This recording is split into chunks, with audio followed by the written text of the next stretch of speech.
Hello friends, welcome back. நம்ம இந்த hot சம்மர்ஸ்க்கு ஒரு கூலான ஒரு ட்ரிங்க்கு இப்போ பண்ண போகிறோம். வீட்டில் இது மாங்காய் சீசன், எல்லார் வீட்லேயும் இருக்கும். நான் மாங்காய் எடுத்துட்டு இருக்கேன், ஒரு மாங்காய். அந்த மாங்காயை தோல் சீவிட்டு நறுக்கி வச்சுட்டுருக்கேன். அதே ப்ரெஷர் குக்கரில் இப்போது நீங்கள் ஸ்டீம் பண்ணலாம், இல்லை வெயிட் போட்டு வேக வச்சு எடுக்கலாம். நான் வெயிட் போட்டு வேக வச்சு எடுத்துட்டேன். ஏன்னா ஆறி அதை மிக்சியில் அடிக்கிறதுக்கு இந்த வெயிலுக்கு பொறுமை இல்லை எனக்கு. ஸோ இதை நல்லா ஸ்டீம் பண்ணி நீங்கள் பெரிய பெரிய துண்டங்களாக நறுக்கி மேஷ் பண்ணிக்கலாம். அது உங்கள் சௌகரியம். நான் நல்லா வெயிட் போட்டு வச்சுட்டேன். இப்போ கடாயில், அதாவது கூழாட்ட ஆயிடும். அதை மசிச்சது ஒரு பங்குனா சர்க்கரை 2 பங்கு, 1:2, அண்ட் வாட்டர் அகெயின் 1. ஸோ 2:1:1. இப்போ இதுதான் ரேஷியோ. இப்போ பாருங்கள், ஒரு பங்கு தண்ணி தான் ஊற்றின்னு இருக்கேன், 2 பங்கு சர்க்கரை, ஒரு பங்கு அந்த மேங்கோ பல்ப்பு. நல்லா அந்த சர்க்கரை கரையணும். சிம்மில் வச்சு அது நல்லா கரைஞ்சாவிட்டு இந்த பல்ப்பை நான் நல்லா கரண்டியாலேயே, நம்ம இதெல்லாம் இருக்குது, பாவ் பாஜிக்கு மேஷர் வச்சுருக்கோம் இல்லையா, மேஷ் பண்ணுவோம் அந்த ஆலு, அதை வச்சு மேஷ் பண்ணின்னு விட்டேன். அது நல்லா வெந்துன்னு விடுத்து. அதனால் அது நெத்து நெத்துன்னு வாயில் குடிக்கும் போது கொஞ்சம் நெருடினாலும் ரொம்ப டேஸ்ட்டாக தான் இருக்கும். இப்போ பாருங்கள், தெரியுறதா?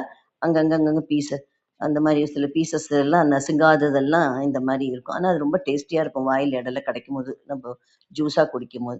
இப்போ எல்லாம் ஒன்று சேர்ந்துருக்கு. அகெயின் ஒரு 2 to 3 மினிட்ஸ் நல்லா கொதிக்க விடுங்க. இந்த மீன் டைம் நான் பொடிச்சு வச்சுட்டுருக்கேன் ஏலக்காயை. ஃபுட் கலர் வந்து ஒரு சிட்டிகை. க்ரீன் என்கிட்ட இல்லாததுனால நான் இந்த ஆரஞ்சு கலர் யூஸ் பண்ணியிருக்கேன். And I have added saffron.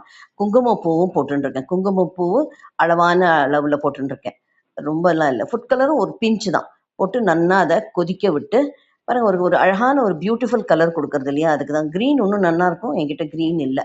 நீங்கள் வந்து இது மேங்கோவில் பண்ணுறதுனால க்ரீன் போட்டால் இன்னுமே அந்த கலர் ரொம்ப வைப்ரண்ட்டாக இருக்கும். அதை நம்ம இப்போ செக் பண்ண போகிறோம். ஸ்ட்ரிங்ஸ் ஆஃப் 1 or 2லாம் கிடையாது. இந்த பிசுப்பு இங்கே பாருங்கள், இந்த பிசுப்பு வந்தாவே போதுமானது. It is not a 1 string or 2 string or anything as we do for sweets. இப்போ பாருங்கள், இந்த கேஸை அணைச்சிட்டேன். அணைச்சிட்டு 2 எலுமிச்சம்பழம் எடுத்துட்டு இருக்கேன். ஏன்னா இந்த மேங்கோ வந்து எனக்கு அவ்வளோ புளிப்பாக இல்லை, இந்த கிளிமூக்கு மாங்காய் புளிப்பாக இல்லை. வந்து அது 2 எலுமிச்சம்பழத்தை அழகாக கொட்டை போக நான் அதை புழிஞ்சு அதில் ஊற்றியாச்சு. ஆறினாவிட்டு நல்லா ட்ரையான ஒரு பாட்டிலில் அடைச்சி வச்சு வேணுங்கிறது. இப்போ நான் ஒரு ஸ்பூன் எடுத்துட்டுருக்கேன். எடுத்துட்டு தண்ணி ஆட் பண்ணிட்டு நான் சப்ஜா விதைகளும் சியா சீட்ஸும் ஊற வச்சுட்டேன் காத்தாலேயே.